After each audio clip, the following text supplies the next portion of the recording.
आप मेंटर के पास क्यों जाते हैं? अच्छा, आपके पास मेंटर ही नहीं है, इसके बारे में बाद में बात करेंगे। पहले ये बात करते हैं कि हम मेंटर के पास जाते क्यों हैं? हेलो एवरीवन, मेरा नाम अमित है। मैं एक साधारण व्यक्ति हूँ असाधारण संदेश के साथ। कुछ लोग हम में से मेंटर के पास जाते हैं वैलिडेशन के लिए, कि दिमाग में कुछ थॉट हैं और उनको वैलिडेट करना है, ये चेक करना है कि वो थॉट ठीक है या नहीं है, मुझे उस डायरेक्शन में काम करना चाहिए या नहीं करना चाहिए। वो डिस्कस करने के लिए हम जाते हैं मेंटर के पास। कभी कभी हम सिंपैथी लेने के लिए भी जाते हैं मेंटर के पास, कि मैं बहुत दुखी हूँ, बहुत लो हूँ, बहुत डाउन चल रहा हूँ आजकल, तो चलो मेंटर के पास जाएं और थोड़ी सिंपैथी बटोर लें। वो शायद हमें तसल्ली दे दे और उस तसल्ली से हमारा फायदा हो। कभी कभी हम मेंटर के पास सोल्यूशन एक्सपेक्ट करने के लिए जाते हैं कि यार मुझे पका पकाया सोल्यूशन दे दो। अगर मेंटर की लाइफ में ऐसी प्रॉब्लम पहले आई है, अगर आप लकी हो, अगर आपके जैसी सेम कंडीशन मेंटर को भी पास्ट में फेस करने के लिए मिली है, तो कहीं ना कहीं आपको उसका पका पकाया सोल्यूशन मिल जाएगा। और कभी कभी हम डायरेक्शन के लिए भी जाते हैं, करेक्ट, कि मुझे डायरेक्शन नहीं मिल रही है, मैं थोड़ा खोया खोया सा हूं। लेकिन आप ये सोचिए कि जरूरी नहीं है कि मेंटर की लाइफ में वो सारी प्रॉब्लम आई हो, उन्हीं कंडीशंस में आई हो, उसी तरीके से आई हो जैसे वो आपकी लाइफ में आई है।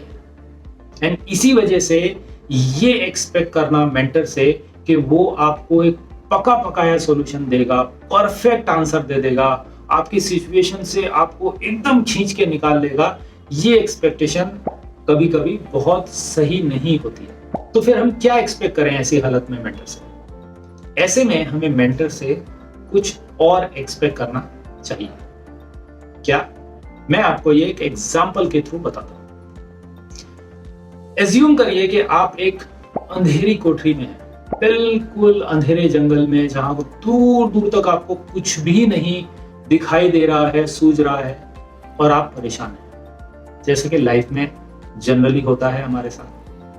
तो ऐसे में अगर आपको एक छोटी सी किरण नजर आए, एक छोटी सी रे ऑफ होप नजर आए, जहां से आपको लगे कि अब इस काल कोठरी से मुझे निकलने का रास्ता मिल गया, इस काल कोठरी से किस तरफ से वो रे ऑफ होप आ रही है या वो जो किरण आ रही है, उस तरफ मैं जाऊंगा और वहां पे अपना रास्ता ढूंढने की कोशिश करूंगा। ऐसा हम करेंगे अपने रियल लाइफ में। अगर हमारे साथ ऐसी कोई सिचुएशन हो जिसमें हमें छोड़ दिया जाए इस काल कोठरी में, तो जैसे ही छोटी सी कोई किरण मिलेगी हम वो करेंगे, करेक्ट। नाउ ऐसा ही होता है मेंटर के साथ। जब आप किसी मेंटर के पास अपनी प्रॉब्लम लेके जाते हैं और वहां पे डिस्कस करते हैं, आपको ये मानना पड़ेगा कि देखिए आप उस प्रॉब्लम में बहुत दिनों से हैं, शायद महीनों से हैं, और आप इतना समय बिता चुके हैं कि आपके दिमाग में वो पूरी तरह भर चुकी है।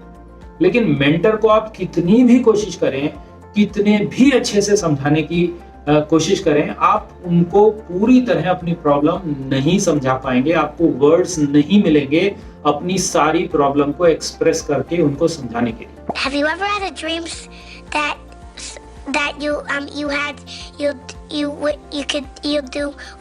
you want? तो आप 10 मिनट लगाएंगे, 15 मिनट लगाएंगे, आधा घंटा लगाएंगे, और अगर मेंटर बहुत अच्छा है तो आपसे शायद वो प्रॉब्लम 1 घंटे के लिए भी सुनेगा। लेकिन इसके बावजूद भी आपको शब्द नहीं मिलेंगे अपनी सारी सिचुएशन को एक्सप्लेन करने के लिए। तो ऐसे में मेंटर आपसे कुछ समझेगा और आपको फिर कुछ राह दिखाने की कोशिश करेगा, यानी कोई कुछ डायरेक्शन देने की कोशिश करेगा। अब ये डायरेक्शन कैसे काम करती है? ये डायरेक्शन काम करती है एक छोटे से बीज की तरह। बीज, हाँ आपने सही सुना, बीज मतलब सीड, जिसको बोते हैं तो पौधा होता है। एक बीज की तरह ये मेंटर की डायरेक्शन काम करती है। लेकिन मेंटर चुपचाप बातों ही बातों में आपके दिमाग में, आपकी जेब में वो बीज डाल देगा। लेकिन अब आपका काम यहां से शुरू होता है। क्या करते हैं हम? जब हमें कोई बीज मिलता है तो हमें उस बीज को बोना होता है, उसको पानी देना होता है, उसको कल्टीवेशन करना होता है, उसको पौधा बनाना होता है, और फिर धीरे धीरे उसको पेड़ बनता हुआ देखना होता है, जिससे कि हम उससे फल ले पाएं और उससे फायदा उठाएं।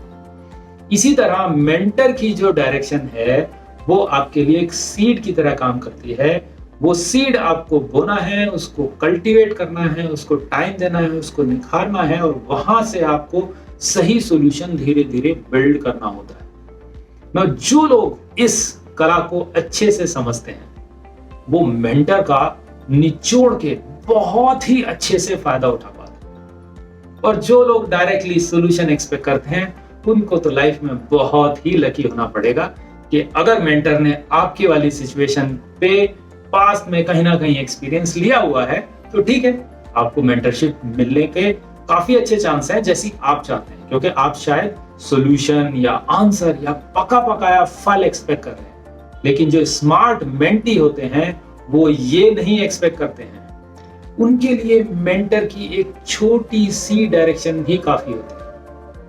तो अब नेक्स्ट टाइम जब आप किसी मेंटर के पास जाएंगे तो पका पकाया सॉल्यूशन, पका पकाया पेड़ ना एक्सपेक्ट करें, उस बीज को ढूंढने की कोशिश करें मेंटर के पास से जिसको आपको फर्दर पेड़ बनाना है और अपना सॉल्यूशन वहां से फाइंड आउट करना है। अगर आपको ये वीडियो अच्छा लगा तो आप इसको लाइक करें, शेयर करें और सब्सक्राइब करें।